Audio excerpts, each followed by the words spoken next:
આપણને હંમેશા વિજયમાં દોરી જનાર પિતા પરમેશ્વરને પ્રભુ ઈસુ ખ્રિસ્તના નામમાં કોટી કોટી ધન્યવાદ હો. આભાર માનીએ છીએ, સ્તુતિ કરીએ છીએ પ્રભુ. આજનો દિવસ તમે અમને અમૂલ્ય ભેટ તરીકે આપ્યો છે અને આ સમયે તમારા વચનથી તમારા બાળકોની સાથે તમે વાત વ્યવહાર કરો. આજનું વચન માથીની લખેલી સુવાર્તા 13મો અધ્યાય અને 45 અને 46મી કલમમાંથી લેવામાં આવ્યું છે. ત્યાં લખવામાં આવ્યું છે, વળી આકાશનું રાજ્ય સારા મોતી શોધનાર કોઈ એક વેપારીના જેવું છે. તેને એક અતિ મૂલ્યવાન મોતી મળી આવ્યો.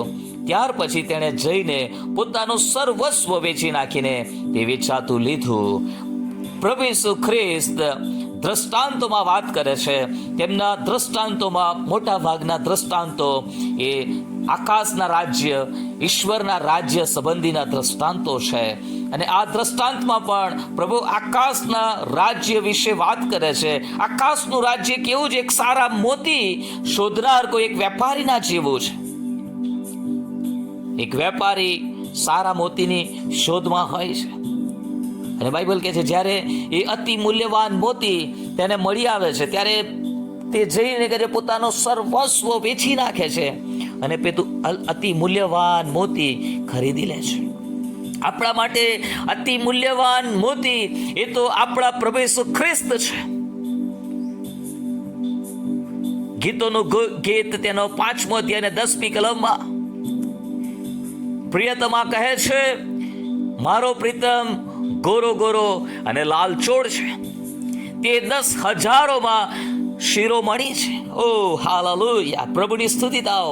આપણો પ્રભુ ઈસુ ખ્રિસ્ત એ 10,000ઓમાં શિરોમણી છે. અને જ્યારે આપણને પ્રભુ ઈસુ ખ્રિસ્ત મળ્યા છે, બાઇબલ જેમ કહે છે કે જ્યારે વેપારીને અતિ મૂલ્યવાન મોતી મળી આવે છે, પોતાનું સર્વસ્વ ખર્ચી નાખે છે અને વેચી નાખીને પેલા અતિ મૂલ્યવાન મોતીને ખરીદે છે.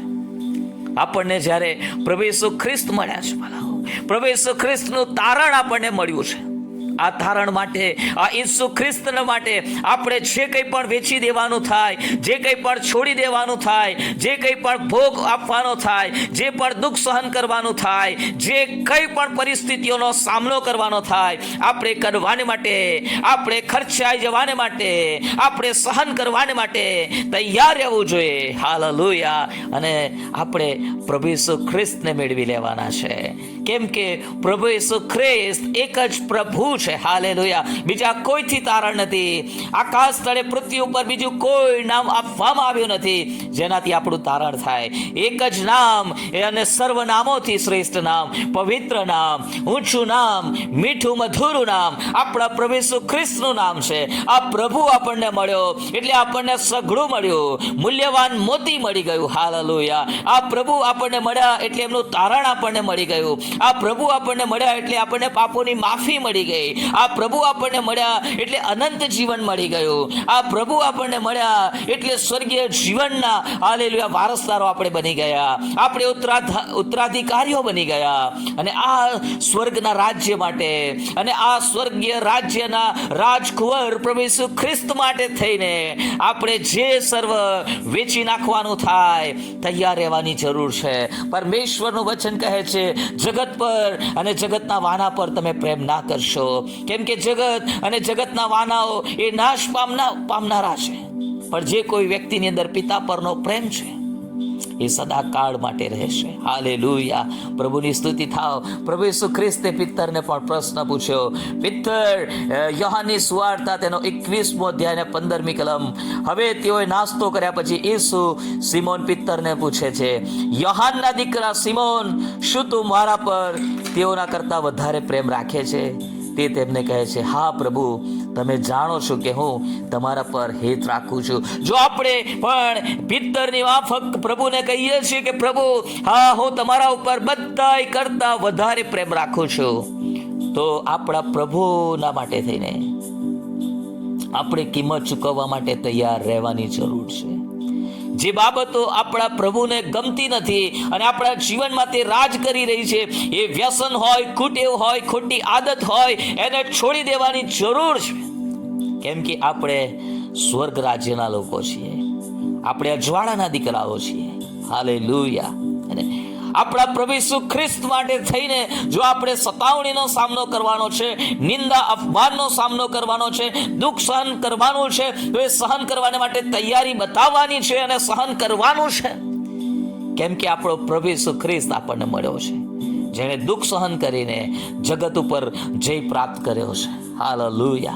આપણા પ્રભુ ઈસુ ખ્રિસ્ત માટે થઈને આપણે જે કંઈ પણ છોડવાનું થાય એ છોડવા માટે તૈયાર રહેવાનું છે. ઘણા બધા લોકો પોતાની નોકરી છોડીને પ્રભુની સેવામાં જોડાઈ જાય છે. સરકારી નોકરી હોય, સારો પગાર હોય, પરંતુ એ બધું તેમના માટે ગૌણ છે, નકામું છે, અને બધું છોડીને તેઓ પ્રભુની સેવામાં લાગી જાય છે. હાલેલુયા. ઘણા બધા લોકોએ પોતાનો પરિવાર છોડવો પડે છે. ઘરમાં એક જ વ્યક્તિ પ્રભુમાં આવે, વિશ્વાસમાં આવે, ઘરના લોકો વિરોધ કરે. યસ, સાધુ સુંદરસિંહ આપણા માટે એક ઉદાહરણ છે. લોકો વિરોધ કરે, સ્વીકાર ના કરે.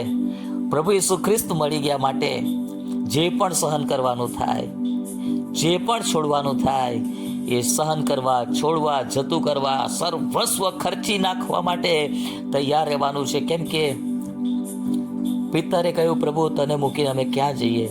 કેમ કે અનંત જીવનની વાતો તો તમારી પાસે છે. ઓ હાલેલુયા. અનંત જીવન આપનારો પ્રભુ આપણને મળી ગયો છે.